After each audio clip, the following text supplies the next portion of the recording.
Lá, irmãos. A gente parou, nossa apostila, a gente parou. Agora a gente vai entrar no tópico de Deus, sua pessoa e sua obra. Tá bom? Todos me acompanham aí? Eu peço perdão aos irmãos. Eu peço perdão aos irmãos que eu não numerei as páginas. Foi um vacilo que eu dei. Mas as próximas eu vou numerar a página que aí dá pra gente se guiar certinho, tá bom? Mas vamos dar início aqui à nossa leitura. Mas antes disso, vamos fazer uma oração, tá bom? Silenciando vocês aqui. Vamos orar ao Senhor. Amadíssimo e eterno Deus, queremos te louvar, te agradecer por essa oportunidade. Mais uma vez, Senhor, estamos nesse momento estudando a tua palavra para aprender aquilo que vem do alto, para aprender aquilo que vem do Senhor, do seu trono e da tua graça. Senhor, mais uma vez eu te peço, ilumine, Senhor, a minha mente, abra a minha mente para que eu possa estar passando o conhecimento que o Senhor me deu para os teus filhos. Abra o coração e o entendimento dos teus servos, das tuas servas, para que possam estar entendendo aquilo que vem dos altos céus, para que amanhã possam também estar compartilhando com outras pessoas e assim ganhando mais e mais almas para o teu reino. Ser conosco, em nome de Jesus. Amém. Vamos lá, meus irmãos. Vamos entender aqui esse tópico de Deus, sua pessoa e sua obra. Vamos lá, acompanha comigo aí.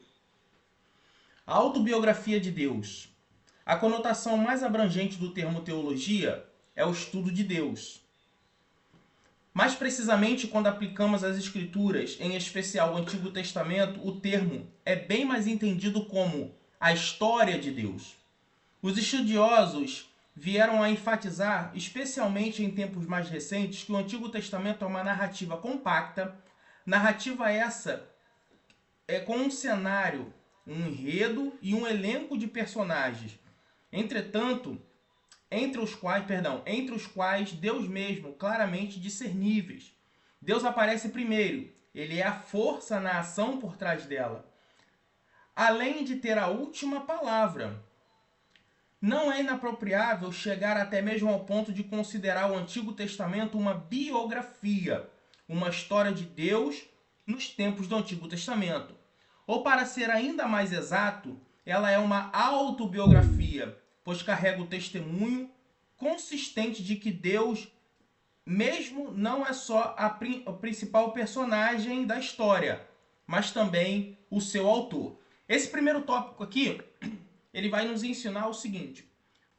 Nós já partimos do ponto que nós entendemos o que é cânon, o que foi sagrado, o que não foi sagrado, o que era canônico, o que não é canônico, tá? Eu até dei mais uma semana para vocês poderem trazer a pesquisa do livro de Enoque, mas eu acredito que vocês já sabem o que é e o que não é. Vocês já têm certeza do que é e o que não é. Então agora a gente vai entrar um pouco mais a fundo naquilo que é o Antigo Testamento. Então aqui nós estamos trazendo essa temática para vocês, que é o seguinte. Todo o Antigo Testamento ele é visto por nós, estudiosos da Palavra de Deus, como uma biografia ou uma autobiografia. Por quê? Quando a gente tem a narrativa do Antigo Testamento, era o ser Deus se apresentando ao povo e fazendo com aqueles ao qual ele se apresentou, escreva sobre ele. Tá? Então vamos lá, vamos para que você entenda. Quando eu digo aqui para vocês que a Bíblia ela tem um elenco, ela tem um enredo e ela tem uma narrativa, ela tem um cenário para que nós, mortais, seres humanos, conheçamos Deus. Então o propósito do Antigo Testamento era que o homem conhecesse Deus, conhecesse esse ser que até então era desconhecido. Preste atenção, até Abrão, posteriormente Abraão, Deus não era conhecido. O El Shaddai, o Elohim, o El Roi, esse Deus não era conhecido. Ele passou a ser conhecido quando Abraão saiu da terra, da sua parentela e foi em direção a uma terra que Deus o instruiu para que fosse. Então, antes disso, Deus não era conhecido. Deus não se fazia presente no meio do povo. Deus não conversava com ninguém. Nós temos algo esporádico. Nós temos como Deus fez com Adão e Eva, Caim e Abel, nós temos Noé, nós temos Matusalém, nós temos o próprio Enoque. Só que com Abraão foi diferente, porque Deus ele começou a querer se fazer conhecido. Então nós temos uma biografia. O que é uma biografia? É quando eu escrevo sobre você. O que é uma autobiografia? É quando eu escrevo de mim mesmo, tá bom? Então, biografia é quando eu escrevo sobre você. Autobiografia, a palavra já está dizendo tudo. Auto, sobre mim. Então, eu escrevo sobre mim. Então, o Antigo Testamento, ele tem isso. Ele é uma biografia porque alguém escreveu sobre Deus para que Deus se fizesse conhecido. E nós temos uma autobiografia, quando o próprio Deus escreve sobre ele. Tá bom? Então, a gente tem aqui o Antigo Testamento. Eu deixei aqui bem explícito para que a gente pudesse entender. Ele tem uma narrativa, ele tem um cenário, ele tem um enredo e ele tem um elenco de personagens. Então, qual é a narrativa? Por exemplo, nós temos a história de Abraão. Abraão ele tem uma narrativa, que é o quê? É Deus o chamando, Deus o fazendo ser conhecido através de Abraão. Então, nós temos o quê? Todo o cenário, que é a vida de Abraão, a sua esposa, a sua serva Agar, os seus filhos Ismael e Isaque. Nós temos todo esse cenário, nós temos toda essa narrativa que, através da vida de Abraão,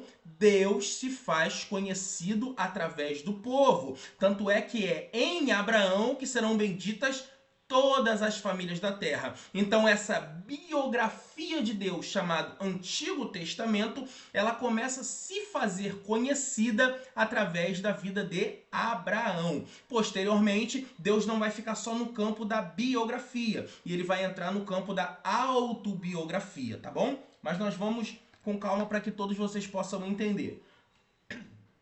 A ambientação da narrativa. De acordo com a tradição bíblica, a parte mais antiga da narrativa do Antigo Testamento, a Torá, isso é, o Pentateuco, alcançou sua forma final na mão de Moisés, nas planícies de Moabe, logo ao norte do Mar Morto. Aí essa referência está lá em Deuteronômio capítulo 1, versículo 1 e 2. Fica bastante claro que ele herdou documentos ou tradições orais anteriores, especificamente as compreendendo o livro de Gênesis e os primeiros capítulos do Êxodo. Aí aqui, deixa eu marcar aqui onde eu estava, para poder explicar isso aqui para vocês. A gente, na próxima matéria, a gente vai entrar exatamente na matéria de Torá, onde eu vou explicar tudo isso para vocês detalhadamente, tudo bonitinho. Só que o que eu preciso que vocês entendam é o seguinte: Moisés, quando ele começa a escrever, ele vai escrever a biografia de Deus, que ele vai trazer a narrativa de Adão, ele vai trazer a narrativa de Noé, toda aquela narrativa do Antigo Testamento. Então, ele vai partir de tradição oral. Repare bem, nós temos duas Torás, ok? A Torá, o rolo do Antigo Testamento. Lembra que eu já mostrei a vocês? Torá, Bíblia Hebraica, Antigo Testamento. O judeu, ele tem duas dessas daqui. Uma escrita, que é essa que você tem, Gênesis, Êxodo, Levítico, Números, Deuteronômio, e ele tem a tradição oral, que é aquela história que é passada de pai para filho, de geração em geração. Então, se eu falar para você, olha, Moisés escreveu o livro do Gênesis, aí você vai falar assim, tá, mas como que Moisés escreveu o livro do Gênesis se o primeiro homem foi Adão? Através da tradição oral, através daquilo que foi entendido, subentendido e colocado para o judeuzinho desde quando ele era criança. Então Moisés cresceu com essa narrativa, porque você pode pensar assim, poxa, mas eu já ouvi o pregador falando que Moisés cresceu no Egito. Sim, Moisés cresceu no Egito, mas Moisés nunca deixou a tradição da sua família, daquela que era a sua família verdadeira, morrer. Aqueles que colocaram ele no palácio nunca o privaram de saber que ele era um hebreu. Ele sempre soube que ele era um hebreu. Então ele vai estudando, assim como todos os futuros faraós, por mais que ele não tivesse na sucessão do trono, mas se o outro filho da filha de Faraó morresse, Moisés seria Faraó. Então ele era instruído em toda a ciência, em toda a sabedoria do Egito. O Egito era uma superpotência mundial. Então você pode pegar hoje que o Egito era como se fosse os Estados Unidos. Então Moisés era como se fosse um próximo sucessor do presidente dos Estados Unidos hoje, Donald Trump, por exemplo. Então a gente sabe que ele era versado em todas as línguas possíveis, ele entendia de astronomia, astrologia, tudo que envolvesse a ciência, Moisés sabia. E não foi diferente com a história dos hebreus, a história do seu próprio povo. Então, quando ele escreve, quando ele cita a narrativa do que aconteceu com Abraão, ele não necessariamente precisava estar lá, mas simplesmente ele sabia pela tradição oral. A tradição oral é muito forte. Hoje, aquilo que é a tradição oral, hoje também é escrito. Tá? É um livro chamado Talmud. Não é um livro, é uma coletânea de vários livros, é uma biblioteca que é o Talmud. Aí você me pergunta, professor, por que tem que ter a Torá escrita e a Torá oral? Porque a Torá oral, ela explica as leis da Torá escrita. Por exemplo, se você pegar a lei que existe, que é a seguinte, que você não pode, sendo judeu, comer carne e leite na mesma mesa. Você vai pegar ali, vai ler a Torá, mas você não vai entender o motivo da proibição de Hashem, da proibição de Deus, para que você não coma a carne e nem o leite na mesma mesa. O Talmud vai te explicar a respeito disso, porque Deus tem princípios e Deus jamais permitiria que, por exemplo, um bezerro fosse carne e você estivesse tomando o leite que seria daquele bezerro. Aquele bezerro foi imolado, aquele bezerro foi sacrificado e você está comendo. Só que a mãe dele está viva e aquele leite que seria dele, você está tomando. Então isso era como se fosse uma afronta ao próprio sacrifício. Então o Talmud vai explicar. Essa e todas as outras leis o Talmud vai explicar. Então você entenda que nós estamos falando aqui de duas narrativas. Primeiro, a Torá escrita, que é essa que nós temos, e depois o judeu ele tem a Torá oral. Então, possivelmente, e eu falo aqui com 99,9 certeza do que eu estou falando, que Moisés ele escreveu o livro do Gênesis e o comecinho do livro do Êxodo através de tradição oral. Porque aí depois, o que passa da história de Moisés, aí ele não precisa de tradição oral, porque realmente é a coisa que aconteceu com ele. E o finalzinho também não vai ser escrito por Moisés. Aí que entra a tradição oral novamente. Os outros escritores, por exemplo, Josué, ele vai usar a tradição oral para dizer aquilo que Moisés fazia e vai deixar por escrito aquilo que Moisés fazia. Então, só para que você entenda isso que eu estou falando aqui, Torá escrita e Torá oral. A Torá oral, ela explica a Torá escrita, tá bom? Então, quando você vê lá, ó, Moisés escreveu sobre a história de José, por exemplo. Quando Moisés escreve a história de José, é um período muito, muito, muito anterior a Moisés. Então, quando Moisés ele escreve sobre alguém que foi muito antes dele, ele escreve por tradição. Ele escreve porque ele ouviu, entendeu e pôde colocar no papel, tá bom? É como se eu contasse uma história para você aqui várias e várias vezes numa semana, aquela mesma história que você ouviu anos e anos da sua mãe, que sua mãe ouviu anos e anos e anos da sua avó e por aí vai, entendeu? Então foi assim que Moisés conseguiu colocar o livro do Gênesis, toda a narrativa do livro do Gênesis e o comecinho do livro do Êxodo, tá bom? Alguma dúvida, pessoal? Alguém ficou com alguma dúvida? Por favor? Se tiver dúvida, não quiser falar, quiser escrever no chat, pode escrever que por enquanto eu tô nessa tela, mas depois eu vou sair. Alguma dúvida, pessoal?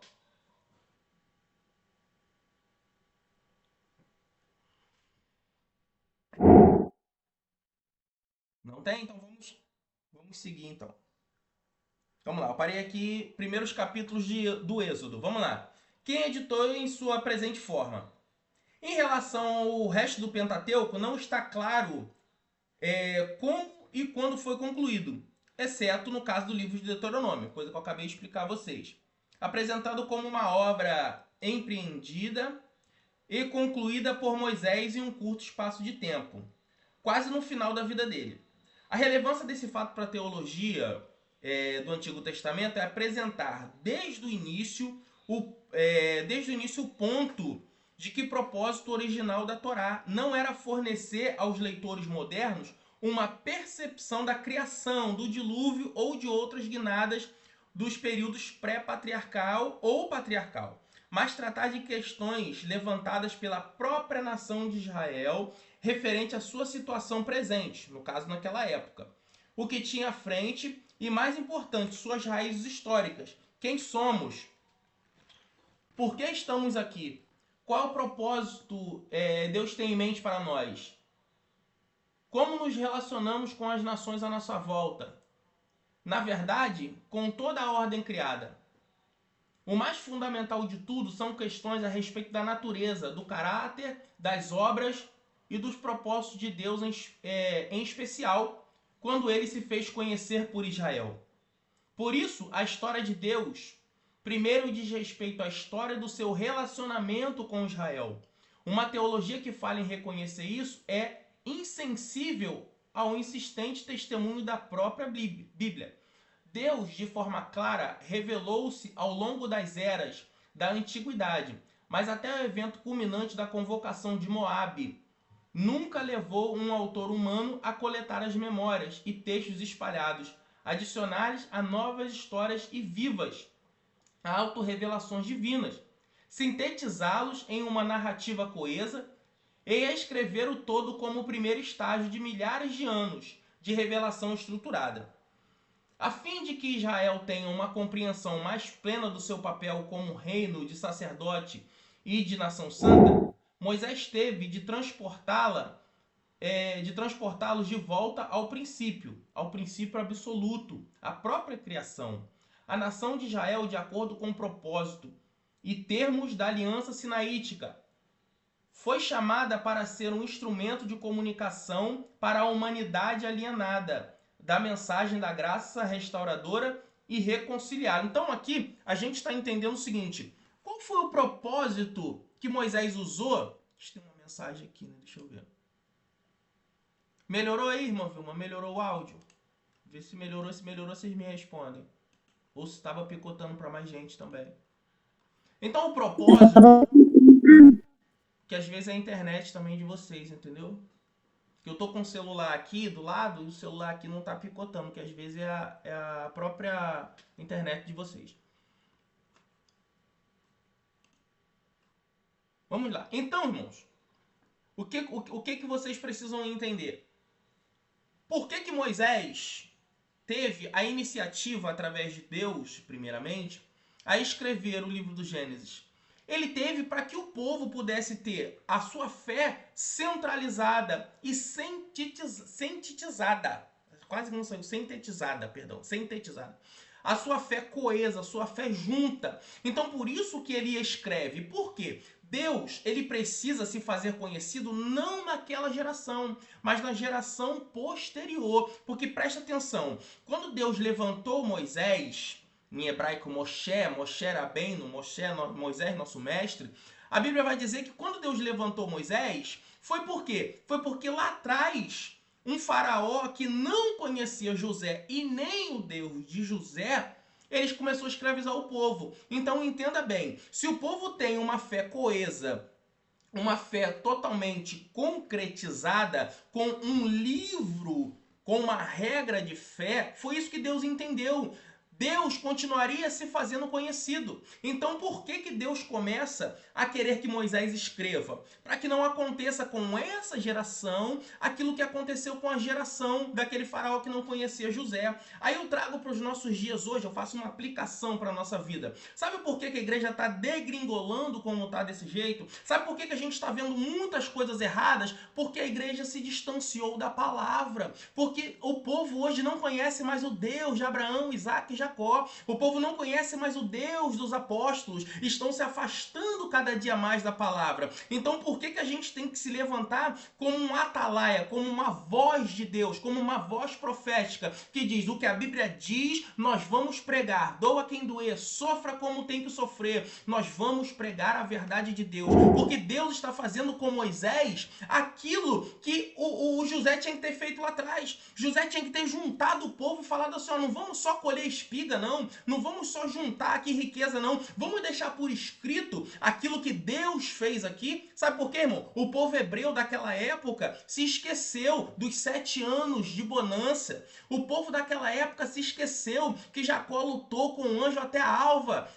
O povo se esqueceu do dilúvio que Deus poupou os seus e feriu aqueles que estavam fora da posição. Então qual é o seu papel como teólogo? Qual é o seu papel como um servo de Deus? É pregar a verdade de Deus e não deixar que as escrituras sejam esquecidas, porque a Bíblia está sendo esquecida, irmãos. A Bíblia está sendo deixada de lado. Então qual era o papel aqui de Moisés? Era mostrar para as próximas gerações, para gerações futuras, que Deus se fez presente no Monte Sinai e entregou para eles os mandamentos. Era mostrar que a idolatria era errado. Era mostrar que Deus tinha escolhido um povo no meio de um povo, que tinha separado eles. Então esse é o seu papel. Esse é o seu papel como alguém que é um expositor da palavra de Deus. Doa a quem doer, irmãos.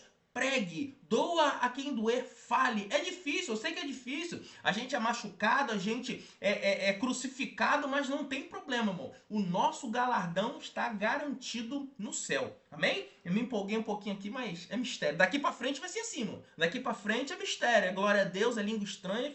Fica ligado aí que as aulas com a gente aqui é assim. Então vamos lá, irmãos. O Antigo Testamento, ele é uma forma de Deus se fazer conhecido. Tá bom? Então, eu tenho uma frase que eu gosto de dizer que é assim, ó.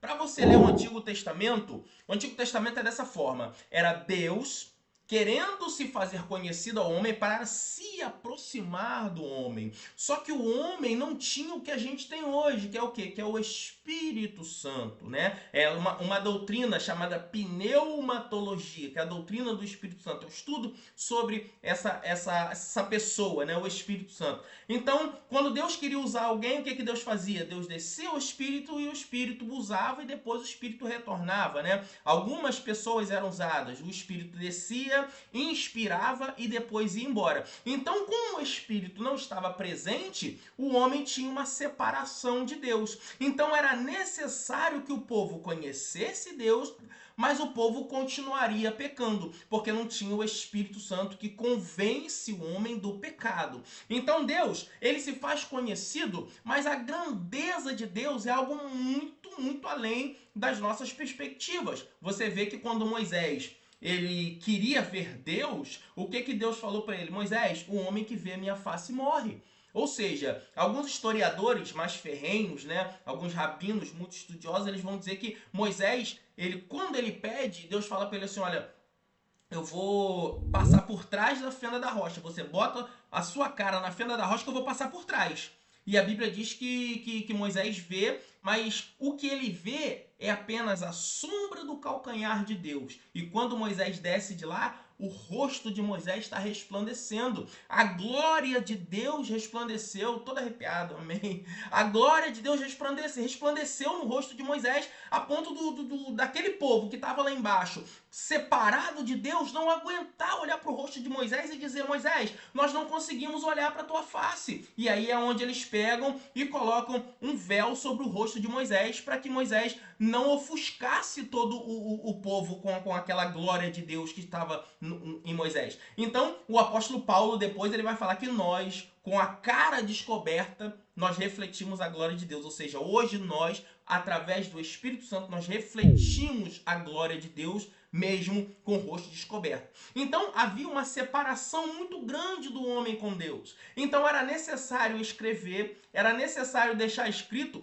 para que o povo entendesse, essa é a frase onde eu estava querendo chegar, para que o povo entendesse Deus de uma forma humanizada. A gente vai falar daqui a pouco a respeito de epifania, parousia, teofania, que é a forma que Deus achou para se mostrar ao homem pecador e ele não morrer, tá? A gente vai dar uma pincelada hoje a respeito disso, para que você anote, irmão, anote o que eu estou falando aqui, reassista essa aula, porque daqui para frente, irmão, só os fortes vão continuar, porque é essa aula aqui que vai separar quem quer e quem não quer, quem veio só para ver ou quem veio para estudar, tá bom? Então vou compartilhar aqui com vocês aqui, a gente vai dar um tempinho agora da apostila e eu vou compartilhar com os irmãos aqui a respeito desse slidezinho que eu fiz hoje aqui. Tá todo mundo conseguindo ver aí? Me dá o feedback.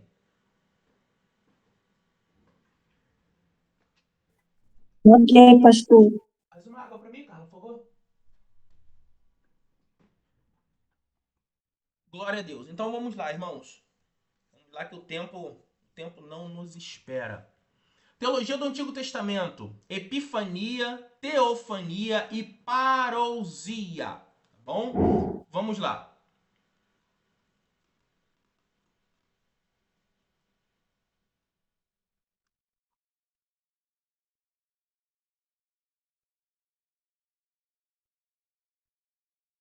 O que é epifania? Manifestação divina. Epifania vem do grego, significa manifestação ou revelação de Deus ao mundo, ou seja, exatamente o que a gente estava falando aqui agora. Celebração cristã. A igreja celebra a Epifania.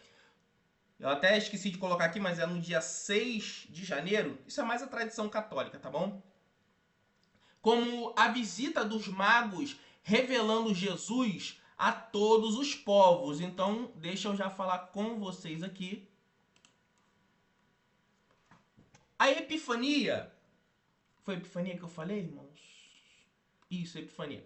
A Epifania, ela é o seguinte, ela é a manifestação do Cristo, ou seja, do Deus que se tornou carne. Lembra de João? E ele era o verbo estava com Deus, o verbo era Deus. Só que aí ele se desfaz, ele se despiu. Foi aquilo que o apóstolo Paulo falou. Ele não teve por usurpação ser igual a Deus, mas ele o que? Ele se despiu da sua glória, ele se desfez da sua glória e habitou entre nós, tá bom? Quando o anjo fala para Maria que o nome dele seria Emanuel, ali é Emmanuel, ou seja, Deus dentro de nós. Então é um Deus dentro de uma carcaça de carne, osso, sangue, células, etc. Tá bom? Então quando a gente fala de epifania, nós estamos falando daquilo que o homem fez, daquilo que o homem chegou. O homem chegou e se apresentou. Olha, eu trouxe aqui ouro, incenso e mirra. Eu trouxe aqui essa tradição. Eu trouxe aqui aquilo que a gente acha bom para trazer para esse, porque eu sei que ele é Deus.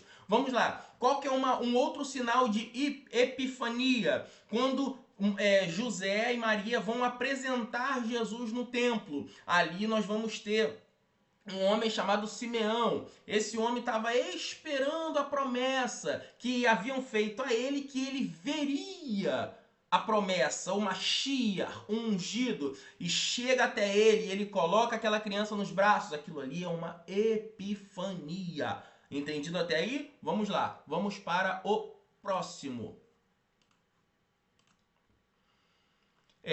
Revelação universal simboliza a revelação universal do Messias, não apenas para Israel, mas para toda a humanidade. Epifanias no Antigo Testamento. O Antigo Testamento revela manifestações divinas a Israel e outras nações. Isso aí você vai ter em Gênesis, Deus se manifestando a Abraão. Depois você tem Isaías, profetiza que Israel será luz para todos os povos, não só para si. Aí você vai ver no Êxodo, Deus revelando a sua glória. E as profecias anunciando a vinda do Senhor. Uma outra epifania, se você abrir a sua Bíblia aí no livro de Isaías, capítulo de número 6, você vai ver o profeta dizendo: no ano que morreu o rei Uzias, eu vi o Senhor assentado sobre um alto e sublime trono. E ele vai dar ali que o séquito, ou seja, a orla dos seus vestidos, enchia todo o templo e aquela coisa toda. Aí ele vai dizer assim: que eu sou pecador, os meus olhos viram a glória de Deus, a minha boca professa algo que não é bom. Lembra da separação?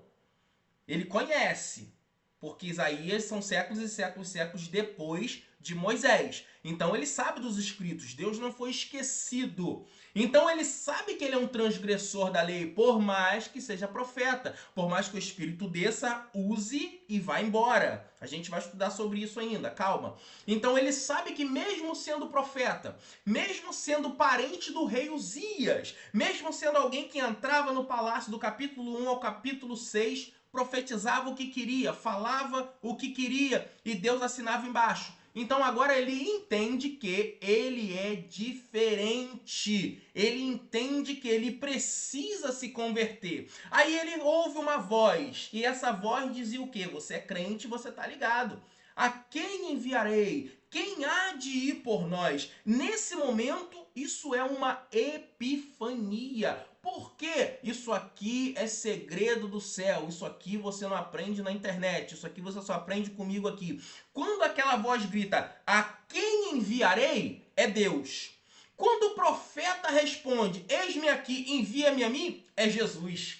Quando o profeta é tomado pelo Espírito de Deus, o próprio Jesus usa a boca dele e fala, eis-me aqui, envia-me a mim. Porque Deus está procurando, Deus está dizendo o seguinte, a quem eu vou enviar? Aí quando você lê, você diz, é Isaías que está falando. Mas peraí, Isaías é um profeta, e profeta profetiza. Aquilo que vem do céu passa pela boca dele e chega ao povo. Não tinha povo ouvindo. Ali era o próprio Jesus dizendo, anota aí, Isaías, no seu capítulo 6, que quem vai sou eu. O Pai está procurando e quem vai sou eu. Anota essa, irmão. Anota essa. Anota essa que é a vitória para tua vida, irmão. Ô, glória. Vamos lá, vamos para dentro.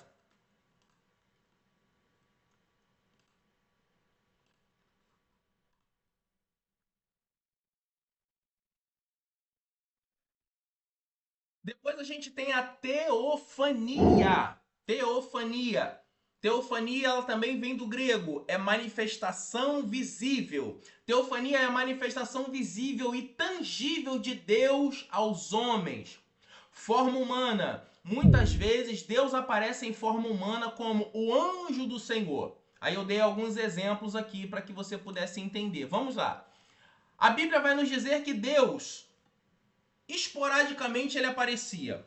Por exemplo, Deus aparece em forma de anjo. Toda vez que a tua Bíblia aparecer a expressão anjo do Senhor, toda vez que a tua Bíblia aparecer a expressão anjo do Senhor, é Deus se despindo da sua glória e se apresentando a alguém. Por exemplo, quando você pega no livro de Juízes, se não me falha a memória, capítulo de número 13, o anjo do Senhor vai aparecer a Manoá e a sua esposa. E vai dizer, olha, sei bem que é estéril e não deixa a luz. Porém, você vai ter um filho, tal, tal, tal, tal, tal, tal. Aquilo ali é uma manifestação visível de Deus. Outra manifestação visível de Deus. Quando Moisés está de frente com aquela sarça que ardia, queimava e não se consumia. O que é aquilo ali? É uma manifestação visível de Deus. Aquela sarça pegando fogo é um anjo que arde em fogo, que se ali os sábios judeus, eles explicam o seguinte, presta atenção, mano, presta atenção que isso aqui é bênção, isso aqui é vitória. Deus se assentou no ombro daquele anjo, Deus se assentou no ombro daquele anjo e apareceu a Moisés. Era como se Deus usasse aquele anjo, colocasse as suas mãos por dentro dele, como se Deus fosse um ventríloco. Mexia a boca daquele anjo, aquele anjo falava com Moisés, mas na verdade era Deus falando. Então aqui a gente tem uma sarça que não se consumia, o fogo que era o anjo e Deus por trás daquilo tudo. Então a teofania é a manifestação visível de Deus. O que é uma outra teofania, professor? Uma outra teofania era quando a coluna de nuvem se manifestava para que o povo de Israel andasse e parava para quando eles tinham que montar acampamento. Isso no deserto. Ali era uma manifestação visível de Deus. Quando as tábuas dos mandamentos foram entregues a Moisés no Monte Sinai, que ali houve trovões, ali o próprio Deus apareceu para o povo em uma forma teofânica. Então todas as vezes que você ouvir teofania, é a manifestação visível de Deus. Porém, eu preciso ser sincero com você aqui e te dizer uma coisa. Nem todo teólogo aceita teofania como uma manifestação visível de Deus, ok? Porque a teofania, ela foi gerada, essa palavra foi gerada nos tempos pós-exílico, ou seja, quase no Novo Testamento. O que essa palavra teofania tem a ver com o período pós-exílico? Porque o período pós-exílico já não é um período que os judeus eram mais próximos do grego. Eles não eram tão próximos mais do hebraico, então eles eram mais próximos do grego. Então, quando eles liam isso no hebraico, daria a entender o seguinte: Deus, quando aparecia com a mão de Deus. Por exemplo, a mão de Deus está sobre Israel. Os ouvidos do Senhor não estão agravados para que não possa ouvir. Isso para o grego é algo totalmente fora da casinha. Você entender ao mesmo tempo que Deus é espírito e que Deus tem mãos. Você entender que Deus é espírito e que Deus ouve com ouvidos assim. Então isso para o grego, para o cidadão grego, para o judeu que está sendo criado na helenização, isso para o judeu que fala grego, que trabalha com grego, não faz sentido. Agora, para o judeu faz todo sentido quando ele lê em hebraico, porque ele entende que quando Deus fala, as minhas mãos não estão encolhidas para que não possam salvar, nem os meus ouvidos agravados para que não possam ouvir, é literal. Deus não é espírito como a gente imagina. Deus tem mãos, Deus tem pés, Deus tem olhos. É exatamente isso. Nós fomos feitos como, irmãos? Nós fomos feitos como? A imagem, conforme a sua semelhança. Quando você pega anjos, por exemplo, os anjos que Ezequiel viu, são coisas exatamente, pastora, exatamente. A imagem e semelhança dele, exatamente. Então, quando Deus manda um anjo para falar com Ezequiel, o que está ali? Qual é a primeira mensagem que o anjo fala para Ezequiel? Ezequiel, não temas. Por quê? Porque era algo totalmente fora do comum. Era olhos de cima e embaixo, era fogo de cima e embaixo, era coisa totalmente diferente. Agora, quando você vê, por exemplo, o anjo Gabriel entregando mensagem para alguém, você vai ter que entender que Gabriel não tem asa, Gabriel tem 2 olhos, uma boca, um nariz, 10 dedos na mão, 10 dedos nos pés. Ele é exatamente como nós. Ele não é como os anjos que voam acima de Deus, 6 asas. Não é. Ele não é como um serafim. Ele não é um ser ardente em fogo. Ele não é um querubim. Ele é como nós. Então nós somos feitos dessa forma, tá bom? Então se nós temos barba, homens temos barba, Deus tem barba, Deus tem barba. Se nós temos aqui orelha, Deus tem orelha, Deus tem orelha. Deus tem mão, Deus tem mãos, tá bom? Então não vamos cair nessa aí de que Deus é espírito. Aí a gente imagina um ectoplasma, a gente imagina um ser translúcido. Não, Deus não é isso. Bom, é que a gente não consegue ver Deus nessa forma carnal que a gente está. O dia que a gente tiver um corpo glorificado, a gente vai conseguir não olhar diretamente para ele, mas isso é uma outra história, tá bom? Vamos lá. Ó, irmã Carla, não começa não, irmã Carla. Aí você me quebra. A gente vai chegar lá. Quando a gente falar sobre Gênesis, a gente vai falar sobre isso. Vamos lá. Teofanias no Antigo Testamento. Os exemplos que eu já dei, né? A sarça ardente. Deus se revela a Moisés em uma sarça que queimava, mas não se consumia. Deixa eu só silenciar aqui um povo aqui. O anjo do Senhor. Aparições a Agar, Abraão e Jacó, confirmando promessas divinas. E depois a gente tem o Monte Sinai. Deus manifesta a sua glória com fogo, fumaça e trovões. Tudo isso era a teofania, tá bom? Aí agora eu trago para vocês aqui a diferença de teofania para epifania. Vamos lá. Epifania é uma revelação mais ampla e simbólica de Deus ao mundo. Pode ser indireta como uma luz, um evento significativo.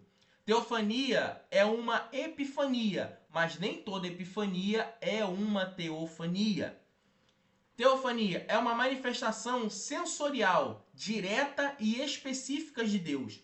Envolve uma percepção tangível como uma forma visível ou uma voz audível, tá bom? Então você pode sempre colocar o seguinte: sempre que aparecer no Antigo Testamento é teofania. No Novo Testamento é epifania, tá? Vou te dar um exemplo de epifania no Novo Testamento. Epifania no Novo Testamento. Lá estava o perseguidor da igreja. Qual era o nome do perseguidor da igreja? Saulo. Saulo da onde? De Tarso. Esse estava indo com cartas em direção a Damasco. E no meio do caminho, o que acontece com ele? Uma luz brilha muito forte. E Jesus fala com ele: E ele, quem é? Quem é? Quem é? Ele, sou eu, Jesus a quem tu persegue. Naquele momento, Paulo teve uma epifania, tá bom? Não foi uma teofania, porque Deus não apareceu com uma forma. O que apareceu foi um grande clarão, e nesse grande clarão ele fica cego. Então Deus não poderia se manifestar em forma teofânica, porque quem está cego não vai conseguir enxergar a teofania, mas a epifania vai, tá bom? Então um cego jamais vai enxergar uma teofania, mas ele vai sentir e vai ouvir a voz, e quando você ouve é uma epifania, bom? Dúvidas até aí, irmãos? Dúvidas até aí? Alguém tem alguma dúvida? Pode falar comigo aí. Só um minutinho que eu vou pegar uma água aqui e já volto, tá bom? Só um minutinho.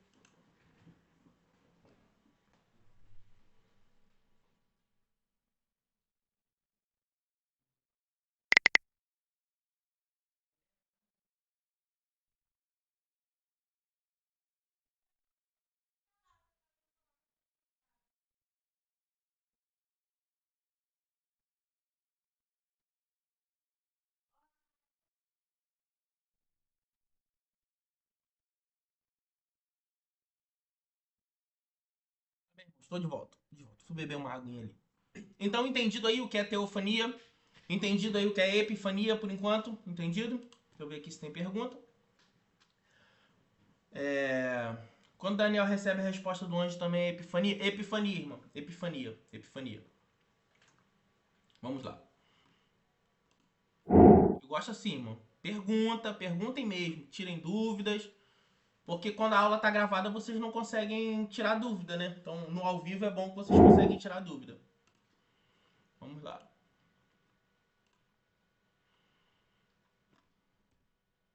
Agora a gente vai falar de parousia, tá bom? As palavras são um pouquinho mais chatinhas, mais complicadinhas, mas depois a gente... Eu, às vezes, irmão, às vezes eu consigo falar parousia, epifania e teofania, mas tem hora que eu troco epifania por parousia, parousia por teofania, assim vai, é normal, tá bom? Vamos lá. O que é uma parousia? Presença e vinda. Parousia é um termo grego que significa vinda ou chegada. Julgamento e restauração. No Antigo Testamento, associa-se à expectativa da vinda de Deus para julgar e restaurar. Segunda vinda. No Novo Testamento, está ligada à segunda vinda de Cristo, o evento final da história. Então, o que é uma parousia? Uma parousia, ela é uma vinda ou chegada. Vamos supor que, para que você entenda a grosso modo, tá bom? Eu marco com você e falo o seguinte, olha, eu vou na tua casa tomar um café. Quando eu chegar, sabe o que aconteceu? Uma parousia. Eu cheguei, eu marquei, eu dei uma hora e eu cheguei. Poxa, vamos sair para tomar um café? Quando nós saímos juntos, não vai haver uma parousia. Só vai haver uma parousia quando eu marco com você e chego no lugar onde você está. Então isso é uma parousia. Então quando nós entendemos que a parousia ela é isso, a gente logo associa ao quê? A segunda vinda do Mashiach, a segunda vinda de Cristo. Então no Antigo Testamento, a parousia era a primeira vinda dele, do Messias, que até hoje os judeus ainda aguardam essa parousia, porque Cristo não é o Messias dos judeus, porque eles não reconheceram. Mas vamos supor que no Antigo Testamento eles estão aguardando aquele de quem os profetas falavam, servo sofredor, etc. Quando Jesus chega, quando Jesus nasce, acontece primeiro o quê? Uma epifania. Jesus já era teofania, correto? Ele já aparecia, já falou sobre a boca, pela boca de Isaías, etc. Então, nós já temos a teofania concretizada em Cristo no Antigo Testamento. Nós já temos a epifania, que é quando ele nasce. E a primeira epifania que acontece é os reis magos chegam e entregam ali os seus presentes. E agora a gente tem a parousia, que ainda não aconteceu, tá bom? A parousia, vamos dizer assim, aconteceu para os judeus, que a aguardavam. Nós não aguardávamos, porque nós, gentios, nós não tínhamos Messias nem nada. Mas para aqueles judeus que aceitaram Jesus como Salvador da sua vida, Jesus já cumpriu a teofania no Antigo Testamento, Ele já cumpriu a epifania quando ele nasceu e já cumpriu a parousia, que era a promessa da vinda do Messias. E pra gente? Pra gente ainda falta a parousia, porque nós acreditamos na teofania, a manifestação de Cristo no Antigo Testamento, nós acreditamos na epifania, que foi quando ele nasceu, se fez carne, habitou entre nós, mas ainda falta a parousia, que é o quê? É a sua vinda para arrebatar a igreja. Então a gente tem começo, meio e o fim, tá bom? Para o judeu já teve o começo, meio e o fim, só que eles ainda não creram em Cristo como Salvador da sua vida. Pra gente teve o começo, o meio, o fim é quando ele vier arrebatar a igreja, tá bom? Vamos lá. Então aí eu deixei certinho para vocês no Antigo Testamento, a segunda vinda, etc, tá bom? Então vamos lá. Parousia, raízes no Antigo Testamento. A ideia de parousia encontra raízes profundas nas profecias messiânicas, ou seja, nas profecias sobre o Messias ungido, Jesus de Nazaré, e nos textos sobre o juízo final. Aí esses textos aí já é mais os textos de Daniel, as 70 semanas, etc. E também o conceito de dia do Senhor reflete uma expectativa escatológica. Então vamos lá. Quando a gente fala de parousia, a gente está falando no Antigo Testamento, a gente está falando de espera do Messias, do ungido. A gente está falando toda a expressão escatológica, o dia do Senhor, tá? Quando você lê no Antigo Testamento a expressão dia do Senhor, não está falando do dia que Jesus ia nascer. Não está falando do dia que Jesus ia ser crucificado. Não está falando do dia que Jesus ia ressuscitar, muito menos o dia que ele foi assunto aos céus. Está falando daquele dia terrível que se aproxima.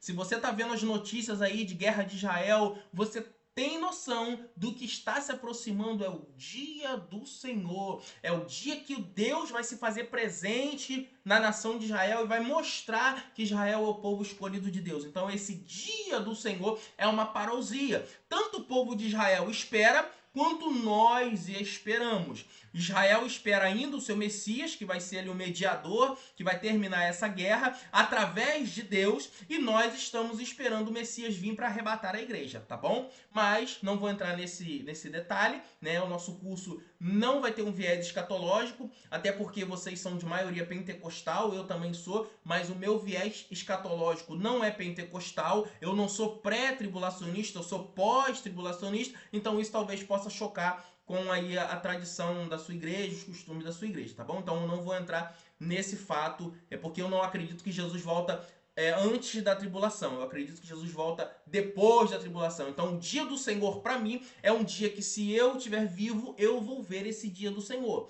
Para quem é pentecostal, de uma raiz aí assembleana, etc., eles vão dizer o seguinte: não, antes do dia do Senhor, Deus vai arrebatar a igreja, porque nós não vamos ver anticristo, não vamos ver nada. Eu não acredito dessa forma, mas a proposta do curso não é trazer isso para vocês, tá bom? Mas só para que vocês entendam, essa expressão dia do Senhor, ela tem a ver com algo apocalíptico, ou seja, escatológico. Bom, vamos lá.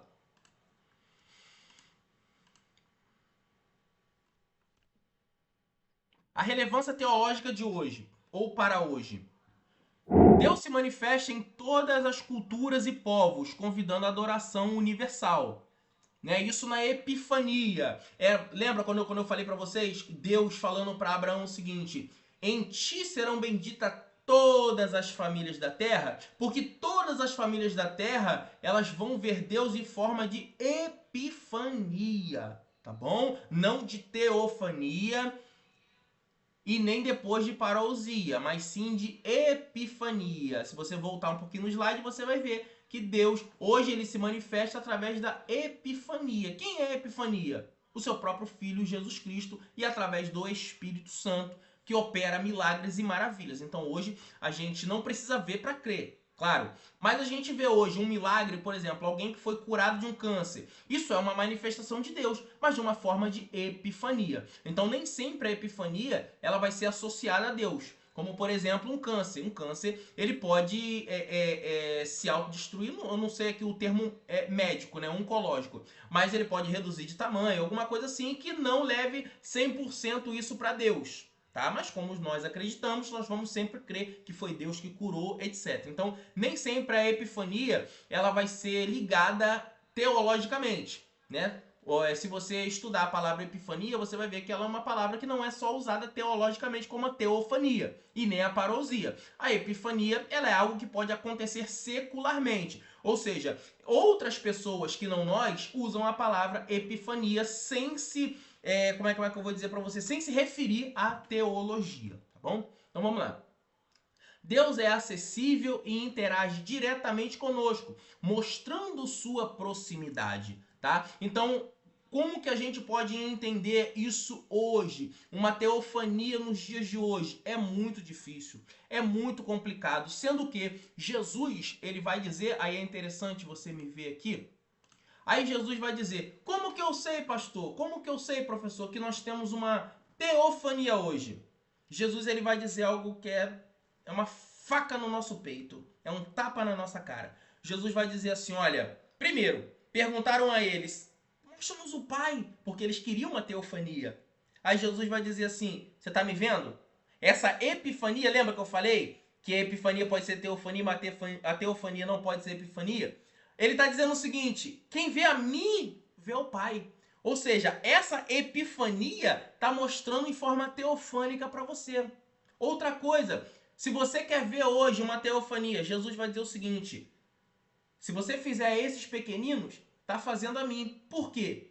Jesus vai dizer mais à frente, tive fome, não me deste de comer. Tive sede, não me deste de beber. Tive nu, não me vestiste. Estive preso, não fosse me visitar. Ou seja, você quer ver Deus de forma teofânica? Olha para o lado se tiver alguém do teu lado aí. Essa pessoa é uma teofania. Essa pessoa ela é um milagre. Ela é uma epifania porque Deus o salvou de uma forma sobrenatural, não se mostrando, mas hoje você vê Deus através da vida dela. Quando eu ensino para você algo da Bíblia, quando eu falo para você algo de Deus, o que é isso? É uma teofania. Quando você vê esse rosto aqui, quando você vê essa boca proferindo palavras escritas de forma oral, é uma teofania. É Deus mostrando para vocês o seguinte, as coisas ainda vão dar certo, as coisas ainda vão acontecer. Quando você ouve uma profecia que vem direto do céu, é uma teofania para a tua vida. Então para de querer ver Deus de uma forma que a televisão quer que você veja. Veja Deus nas simples coisas. Veja Deus num passarinho cantando. Veja Deus numa fruta madura no pé para que você possa comer.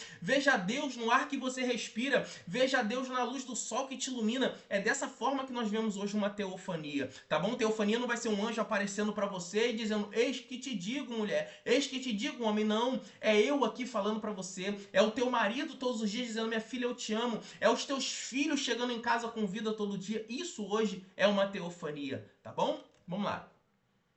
Entendido até aí, irmãos? Alguma dúvida? Alguma dúvida? Se tiver dúvida, pode falar, irmão. A gente está aqui para tirar as dúvidas de vocês, tá bom?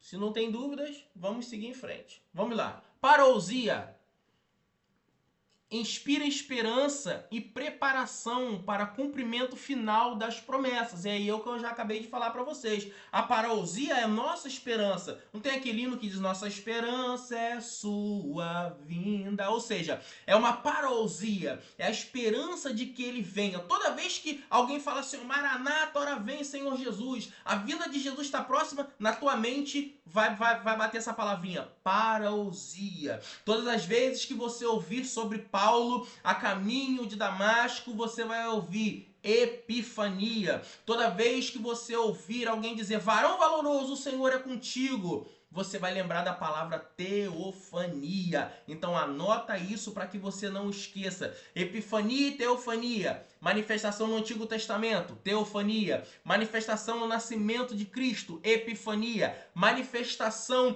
na vinda de Jesus para arrebatar a sua igreja, parousia. Amém? Vamos lá. A conclusão disso. Epifania, teofania e parousia são conceitos chaves que conectam o Antigo e o Novo Testamento, revelando a natureza e os planos de Deus. A discussão está aberta. como percebemos e respondemos à manifestação de Deus hoje. Aí eu vou deixar esse slidezinho com vocês, em forma de PDF, para que vocês depois entendam melhor, debatam entre si. Essa também é uma proposta nossa aqui, do nosso curso, tá bom? Irmãos, alguma dúvida? Deixa eu abrir o chat aqui. Glória a Deus, também sou pós-tribulacionista e tal. É muito forte, é verdade, é verdade. Daqui pra frente a gente vai dar muito glória a Deus aqui, mano. Vocês já saíram já da fasezinha de iniciante, agora a gente vai dar muito glória a Deus aqui nesse curso, tá bom? Vamos lá, vamos terminar aqui onde a gente estava na nossa apostila. Eu parei aqui a graça restauradora e reconciliadora de Deus, Êxodo 19:4. Vamos lá. Isso começa o caso... Israel deve conhecer o mundo e as nações, especificamente os inícios patriarcais de sua própria história, com todas e gloriosas promessas que Deus primeiro enunciou. Mais importante, Israel deve conhecer mais a respeito do Criador, os seus atos, o ser, os atos, os planos e propósito dele. O livro de Gênesis revela algo disso, embora de formas abrangentes e genéricas e principalmente por meio de obras em contraposição e declaração teológica específica. Para isso, o resto do Antigo Testamento deve ser trazido para dar testemunho. O que segue aqui é uma sucinta visão geral de Gênesis com a intenção especial para a natureza e o caráter de Deus. E depois uma elaboração sobre esses temas ao longo do cânon, particularmente nos livros de Salmo e na literatura de sabedoria. Quando mais tarde esses textos, mesmo foram examinados e explorados em relação ao seu conteúdo teológico, eles produzirão suas próprias percepções teológicas nesses assuntos, mas do ângulo único de que seus respectivos autores trazem para a tarefa. A narrativa de Gênesis começa com uma sucinta, mas majestosa declaração, que no princípio criou Deus os céus e a terra. Gênesis capítulo 1, versículo 1. A declaração não tenta esclarecer como isso foi feito, apenas afirma que existe e é produto da mão onipotente de Deus.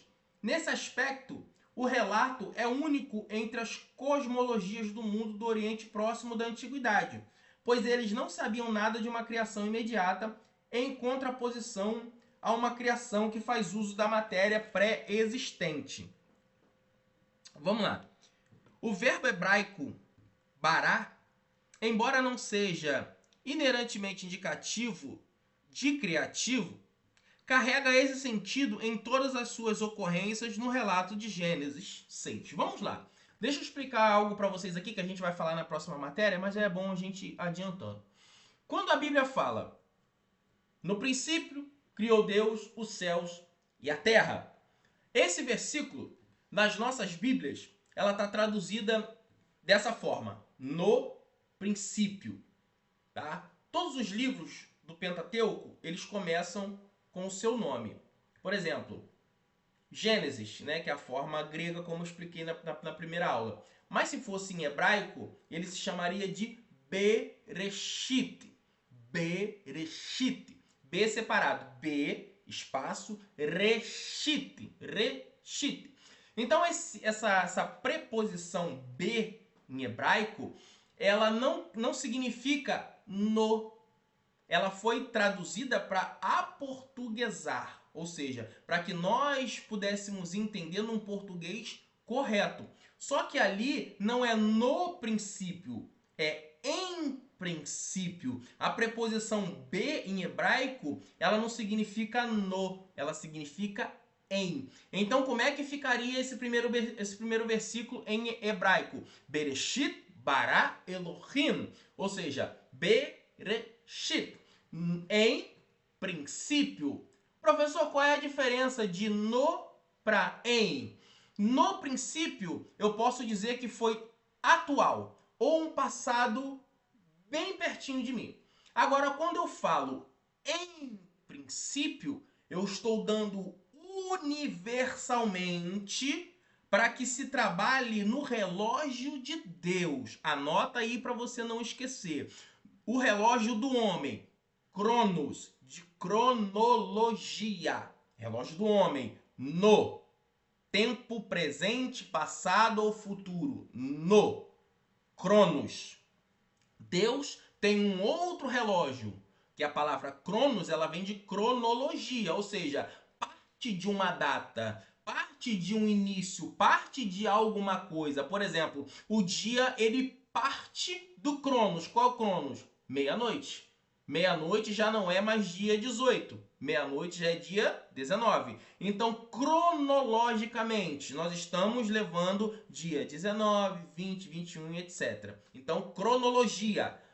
No princípio, cronologia. Só que Deus não trabalha com cronos. Deus trabalha com kairos. Kairos não tem 1 hora, 2 horas, 3 horas. Kairos não tem tempo. Kairos não é uma época específica. Kairos é algo que nós não podemos medir. Então, por isso que Moshe Rabbeinu, Moisés, não vai escrever no princípio. Ele vai colocar Bereshit, em princípio, em algum lugar, em alguma época, em algum momento que nós não sabemos, não temos a dimensão de quando foi isso, pela majestade, pela glória de Deus, nós não sabemos. Então eu vou colocar aqui, eu não vou ser maluco de escrever no princípio, porque senão eu vou ter que trabalhar com kairos. Eu vou colocar em princípio, em alguma data, em alguma era que nós não temos conhecimento, criou Deus os céus e a terra. Então é por isso que nós não escrevemos Bereshit bara Elohim como no princípio criou Deus os céus e a terra. Nós colocamos em princípio, porque o próprio Deus, escrevendo sobre si mesmo, vai dizer que Deus não conta como o homem conta, porque um dia para Deus é como 1000 anos e 1000 anos para Deus é como um dia. E aí? É por causa do Cronos e do Kairos. Então, o relógio do homem, nosso relógio, meia-noite, 1 hora, 2 horas, 3 horas, Cronos. Relógio de Deus, que não tem ponteiro. É por isso que as promessas na tua vida demoram a acontecer, porque você trabalha com Cronos. Deus trabalha com Kairos. Então, para ele, meu irmão, ele não está nem aí se passou 1 ano, 2 anos ou 20. Para ele é o momento certo de acontecer quando ele decide. Porque ele trabalha com Kairos. Então, se está demorando, é porque Deus não conta as horas como você conta. Ele conta com Kairos. Amém? Então vamos lá. No princípio, em princípio, no princípio, homem, eu estou no princípio. Eu nasci no dia 2 de janeiro de 1989. Então, no dia 2 de janeiro de 1989, eu nasci. Só que se eu não nascesse, como Deus não nasceu, então o que eu falaria? Em. Quando eu não sei, eu falo em algum lugar. Em algum momento. Quando eu falo no momento, é porque eu sei que horas que foi. É porque eu sei quando foi. Agora, quando eu coloco em algum momento, é vago. Porque só ele sabe quando foi. Só ele sabe o dia que foi. Tá bom? Então vamos lá. Anota essas coisas, irmão. Muito bom você anotar essas coisas, porque amanhã esse irmão pregado vai te dar vitória. Vamos lá. Deus mesmo é fundamental para a narrativa da criação no caráter dominante dela. E aqui ele é denominado como Elohim. Elohim, mas é um epíteto. Ô, glória! Dá até para falar língua estranha. Epíteto. Né? É assim que se fala, epíteto. Que o nome deriva-se, é como se fosse um apelido. Né? Vamos botar assim, um título. Né? É o Roi, o Deus que vê. Elohim, é o Shaddai. É o Elion, ou seja, são títulos que nós damos a Deus, tá bom? Deriva-se de uma raiz hebraica e semítica geral, com sentido de poder, ou seja, quando o escritor ele denomina El Elohim, é o Deus, né? Porque quando eu falo El, quando você fala essa palavrinha El, a gente não está só a gente não está falando só do Deus de Israel, tá bom?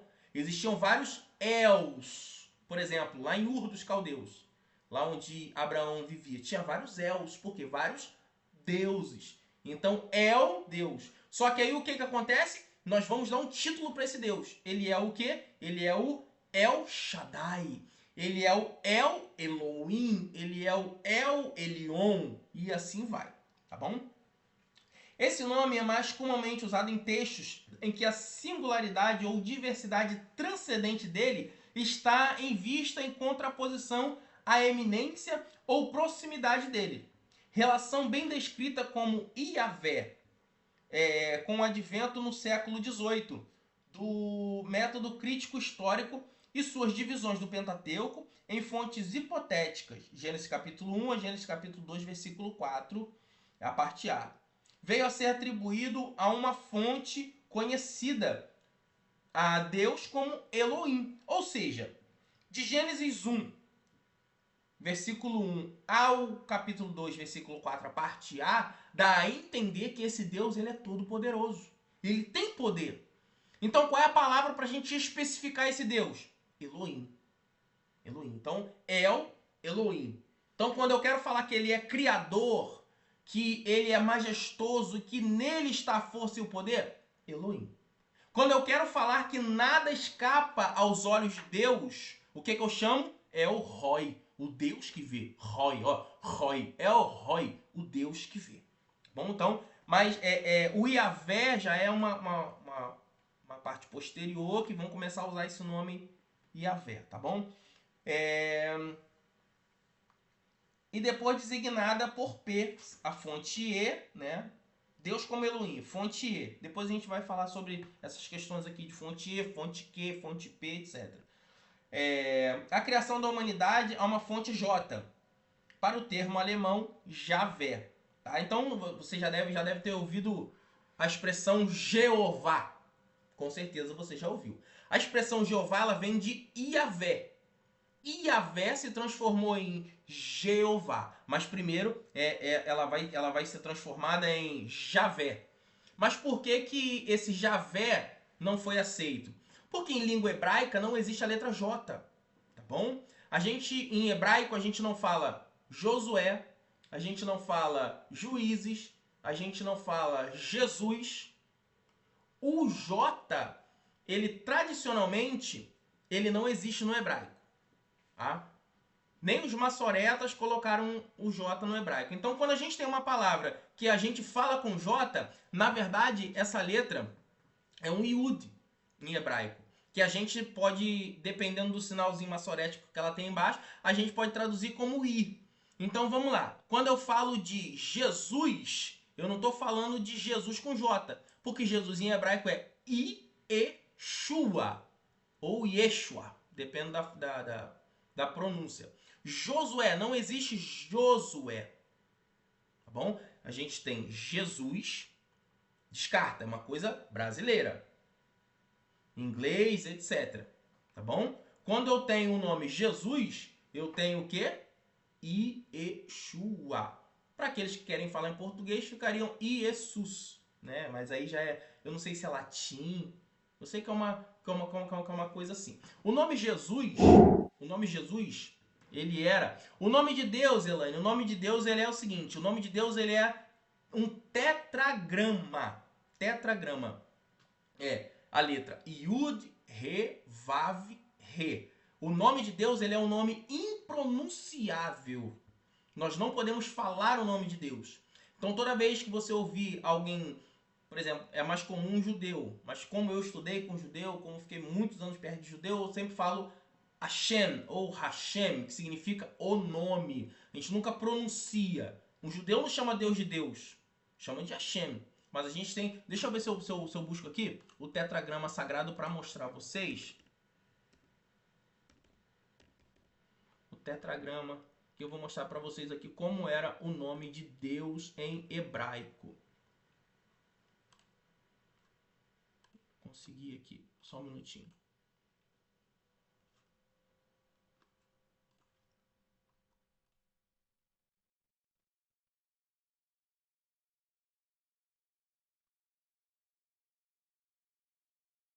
Vou mostrar para vocês aqui como é que é.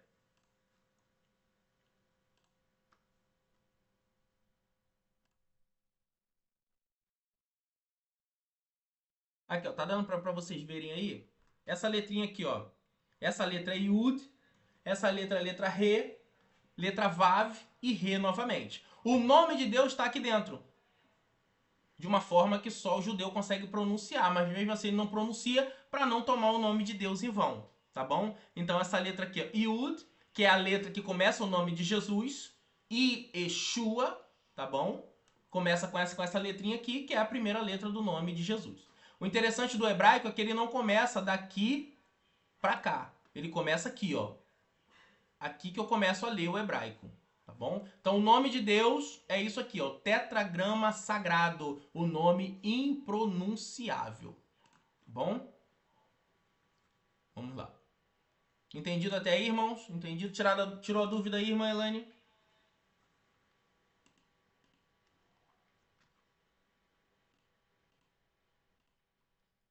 Então vamos lá. Vamos lá que o nosso tempo já tá indo embora. A aula boa, o tempo voa. Então vamos lá. Onde é que eu tava? Na letra que não existe, né? Na letra J. Então sempre tenha isso em mente. Quando você fala o nome Jesus, obrigado, irmã. Obrigado, irmã Raine. Obrigado. Josué. Então, o nome Jesus era um nome muito comum naquela época. Yeshua. Porque ele é a forma grega do nome hebraico Josué. O nome Josué em hebraico é Yehoshua. Olha que interessante que eu vou falar para vocês aqui agora. O nome Yeshua é a forma grega do nome hebraico Josué, que é Yehoshua. Mas como que isso se deu? Vamos lá. O nome Josué, eu quero dar um exemplo para você aqui agora. Vamos supor que alguém aqui se chama Carolina, Caroline, etc. Com o passar do tempo, para abreviar esse nome, qual é o apelido de toda Carolina? Quem sabe qual é o apelido de toda Carolina? Não é Carol? Toda Carolina não tem um apelido de Carol? Então o que aconteceu? Com o passar dos anos, isso, Carol. Com o passar do tempo, aquilo que era apelido passou a se tornar nome. Por exemplo, chegou alguém um dia no cartório e falou: olha, eu quero registrar o nome da minha filha. Qual o nome da sua filha? Carol. Carolina? Não. Caroline? Não. Não, só Carol. Beleza. E passou a se registrar Carol com C, Carol com K, etc.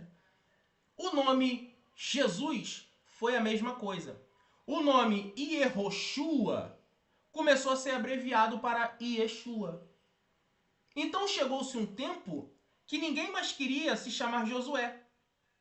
Só queriam ser chamados de Yeshua, porque era um nome mais curtinho e todo mundo poderia ter esse nome sem se chamar Josué, porque era um nome muito grande. Yehoshua. Qual é o seu nome? Yehoshua. Qual é o seu nome? Yeshua. Pronto, matou. Então lembre-se disso. O nome Jesus é a forma grega do nome hebraico Josué.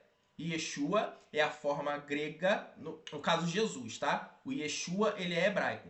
Então quando a gente fala Jesus, a gente está falando português, um latim, né, uma coisa abrasileirada. Quando a gente fala Yeshua, a gente está lembrando lá atrás do Yehoshua. Você vê que o nome se parece, tá bom? Então anota isso aí que é importante para o seu conhecimento bíblico. Bem? Vamos lá. Parei aqui, né, para o termo alemão Javé.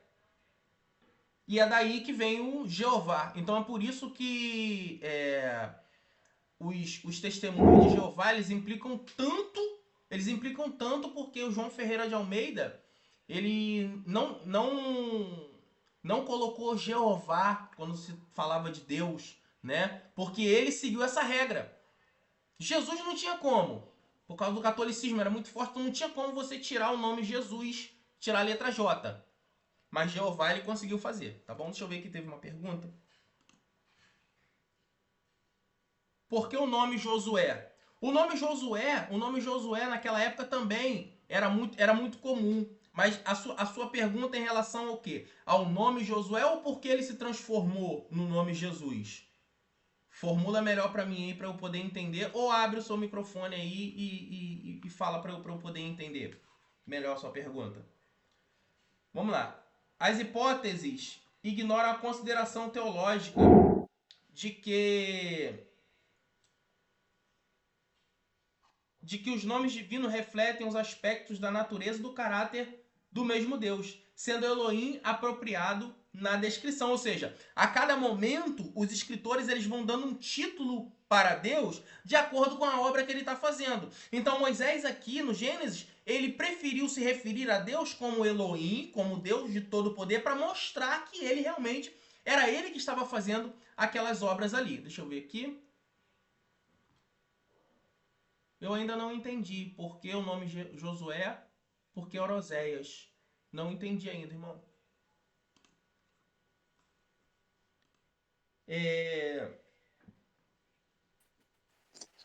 Ah, desculpa, eu não devo ter falado direito. Eu queria saber por que o nome dele era Zé. O nome dele era Oséias, foi mudado para Josué. Por quê? O nome de Josué foi mudado para Oséias? O nome, de, O o nome nome era dele Osés e foi era mudado. Oséias, foi mudado para Josué. Isso, por causa do cargo que ele ia exercer. Entendeu? Porque era muito comum no Antigo Testamento Deus mudar o nome. Por exemplo, Abraão para Abraão, Jacó para Israel e Oséias para Josué. Era para seguir essa mesma linha de pensamento aí. Deus geralmente ele fazia isso. Então é por isso que ele mudava. Porque mais à frente nós vamos transliterar ou mudar esse nome, né? Que eu acabei de dar o exemplo de Josué, de Yehoshua para Jesus. Então era necessário que Josué não tivesse mais esse nome e ele tivesse um nome que ia simbolizar uma salvação. Porque quem foi que introduziu o povo em Canaã? Não foi Moisés, foi Josué. Quem vai introduzir a gente ao céu? Jesus. Entendeu? Então é por isso há essa mudança. Essa mudança ela acontece por causa disso. Aquele homem que tinha um nome não seria interessante para colocar o povo para dentro de Canaã. Então Deus vai e muda. Por isso que esse nome ele vai ser colocado dessa forma. Sim, Pedro também. Pedro também ele teve o nome alterado. Por quê? Porque Deus queria fazer com ele o seguinte, cara, você é o líder, você é o cara. Você é rocha. E Pedro, ai, que eu neguei. Ah, que eu não sou o que, eu não sou o que lá. E Jesus está falando para ele, cara, é sobre você que eu vou edificar a igreja. Mas eu sou um pescador. Não, você não é mais pescador. Você não é mais Simão. Você agora é Pedro, que significa Petros. Petros. Ele não é a pedra que é a pedra de esquina, pedra angular, né? Mas ele era uma rocha. Ou seja, tudo que viesse de pedrada ele ia conseguir, tudo que viesse de mal ele ia conseguir, entendeu? Tudo. Então é por isso que Deus muda o nome dele. Às vezes Deus faz assim. Deus muda a nossa identidade. Deus nos transforma. E a primeira transformação que Deus faz é no nome. Deus muda o nosso nome. Aquele que nos conhecia como uma pessoa barraqueira, agora não pode mais conhecer como barraqueira. Aquele que nos conhecia como fofoqueiro, agora não pode mais conhecer como fofoqueiro. Não que Deus vai lá trocar na minha certidão de nascimento Getúlio e colocar Antônio. Não. Deus agora vai mudar. Olha, se era blasfemador, não vai ser mais. Se era uma pessoa maldizente, não vai ser mais. É assim que Deus muda. As pessoas vão olhar para você e vão dizer: agora você é uma outra pessoa. Agora o teu nome mudou. Entendeu? Agora é um mistério. Vamos lá.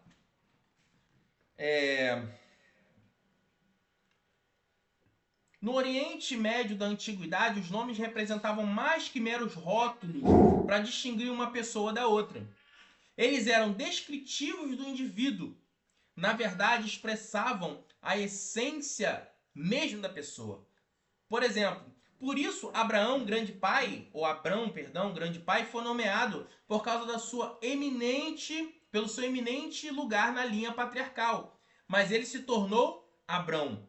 Abraão, pai de grande multidão, nome alinhado com o seu novo papel, como ancestral de uma inumerável aliança de pessoas que seriam gerado os seus lombos. O nome Moisés, de acordo com a etimologia popular, reflete o fato de que a filha de Faraó o tirou, ou seja, Mansã ou Mansá, das águas, ou seja, o nome Moisés é tirado das águas. Embora se derive mais exatamente da palavra egípcia, Messu, criança, são até bem parecidas, né? A ênfase no poder transcende de Deus na narrativa da criação de Gênesis 1:1 a Gênesis 2:3.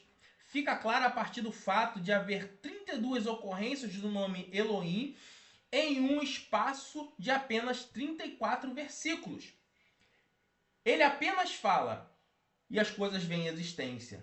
Mas não há comunhão entre essas coisas que ele cria. Não há nenhum sentido de intimidade, nem mesmo quando a própria humanidade aparece. Ele fala a respeito dos seres humanos e como eles, mas com uma distância magistral, de que dificilmente admite resposta. No entanto, não é como se Deus estivesse impassível pelo que ele fez, pois ele afirma que isso é bom, ou até muito bom, já revelando assim um aspecto estético da natureza dele. Em Gênesis 2, 4 a 25, o poder de Deus como parte dominante da natureza. Ele está combinando com o seu intensivo envolvimento em sua criação, em especial na ordem que ele dá para a humanidade. Sejam férteis e multipliquem-se, encham e subjuguem a terra.